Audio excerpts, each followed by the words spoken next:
outliers in the data, can you actually explain the part in here that in the development countries? Yes.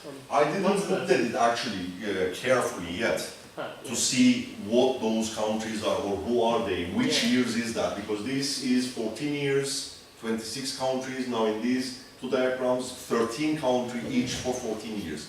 So I need to go over the data to see who are those outliers and when, what happened in those periods. Maybe because there's some country-specific thing. You are absolutely right. This is going to be a small panel study. You know, number of countries are low, and the time is low.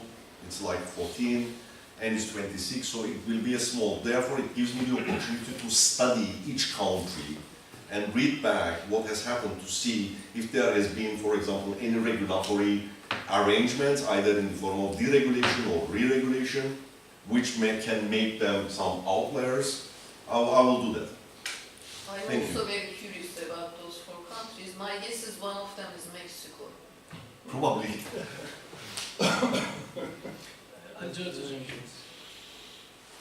Thank you, Hocam. It was very information-rich presentation. Almost it was a lesson. Thank you. The two things actually I'm going to suggest. Yes. Maybe Dervish in your team will take all these things care of.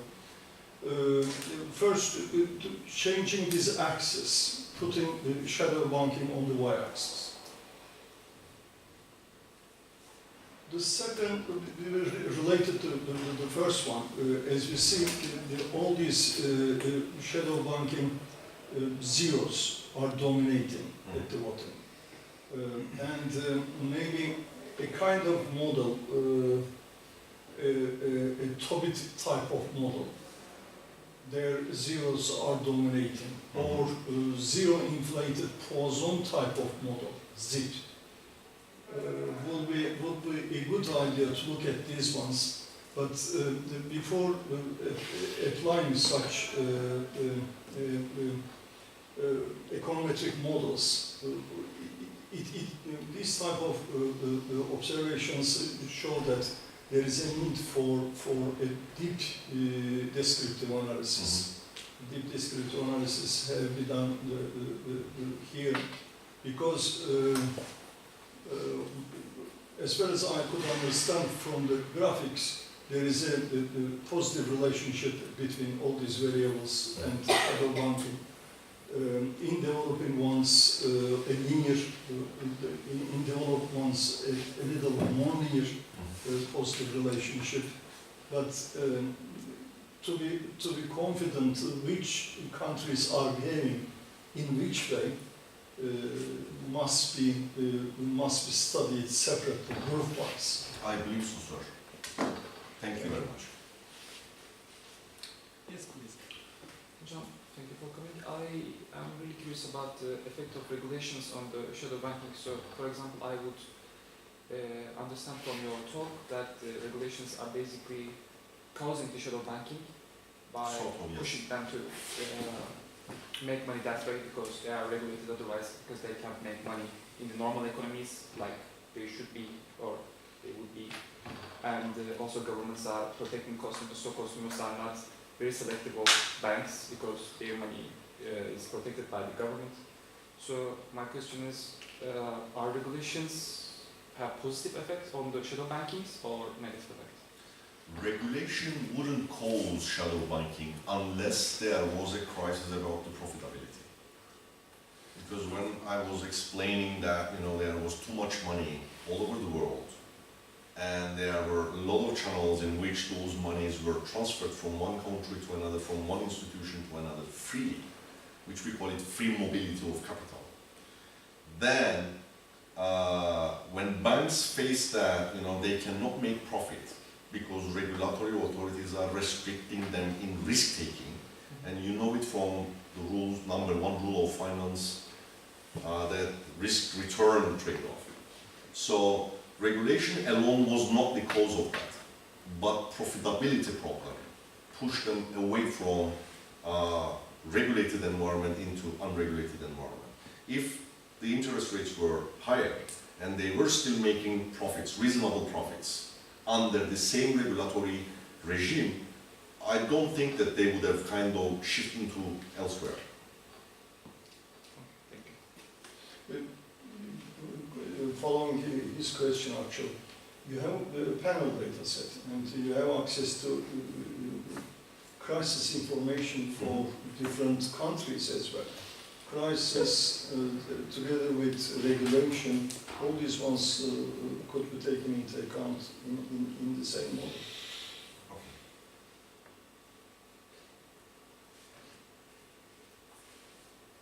Yes, but resume, please. So I have one comment or a question. So, yeah, one of the reason why the shadow banking system has been so, like there's so many shadow banks, is because of the profitability. They are looking for profits, and this happens especially in the low interest rate environment. Yeah. I got this, but the reason why the shadow banks originated is not because of these things. At least I can say from the United States. When we look at the data, the shadow banks emerged in 1970s in the United States in the form of money market mutual funds. Why? In the 1970s in the United States, there's a high inflation. Economy suffers from high inflation, like over 10%. Interest rates were high, just as opposed to what you said. And there is also a demand from the public, because if I put my money into checking account, it gives 0% interest, and the inflation is 10%. So I want to get rid of this. So I'm demanding an institution that would give at least an interest, a nominal interest, so that I would not lose my real money balance against the inflation. So that system is originated. I mean, financial development has a correlation with the shadow banking system's persistence. I got this, but I think shadow banks can emerge in any country who has a high inflation.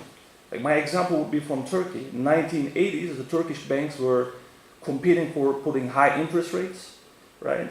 And the government has to put a ceiling, interest rate ceiling, and inflation was very high. And there's some, what I would call a shadow banking system emerged in Turkey, what we call bankers or bankerler. Yeah, I remember. In 1982, that we could consider it as a shadow banks, and there was in 1982 there was like bankers crisis because there's no deposit insurance and there was a panic and they were giving higher interest rate than the ceiling. It emerged in Turkey, but it didn't persist. Maybe it didn't persist because the financial system was not deep enough. Maybe it persisted in the US because it was deep enough. But I think the reason why it's originated is because of high inflation, because people are looking for those entities. I mean, I agree with you. Though. The first ever recorded securitization in the world is in 1968. Okay? So we discovered securitization in 1968 in US. It came out from US. So it's not a coincidence that shadow banking started to arise in early 70s. They discovered the methodology in which they can transform the risks that or assets that they are holding which are not either profitable or at least even if they are profitable at a reasonable level, they can be reinvested and make more profit, reinvested and make more profit. Can you imagine holding a mortgage for 30 years or getting your money back within 1 year and keep reinvesting that amount for 30 times for the next 30 years and earn some profits? So they're all related, I agree with you. But what I found so far and how I put it here, I mean I have taken a note and I will take a look at the role of inflation because in macroeconomic settings, inflation is one, low inflation is one factor which contradicts with what you're saying. I'll take a look at that. but what I'm saying, there's another dimension. People are also demanding these institutions. Yes. It's not just they want to make profit. Yeah, they want to make profit, especially in the low interest rate environment. They're looking for opportunities, and that's why it created a bubble, right? The prices are going up, so that they're, especially in the low interest rate environment where the Western world is going. Their population gets older, the interest rates become negative, real interest rates become negative. They're looking for opportunities, and it creates bubbles, then it bursts, we have financial crisis. But the reason why it's originated also has something to do with people's demand, because people in the United States, at least I haven't searched for the other countries, they switch their investments or they switch their savings from the checking accounts to the saving or money market accounts after 1970s because Which of are more deregulation. profitable. Yeah, because of deregulation. You're Yeah. absolutely right about this. Yes, Yeah. I'll check to see 1970s. In fact, I'm not sure. I believe that I can find data for US of the shadow banking, but I'm not sure if I can find shadow banking data for the other countries. But that's interesting, I mean, to see, how it coupled with the inflation rate, higher inflation rates, Yeah. or higher inflation environment. I'll check to see that.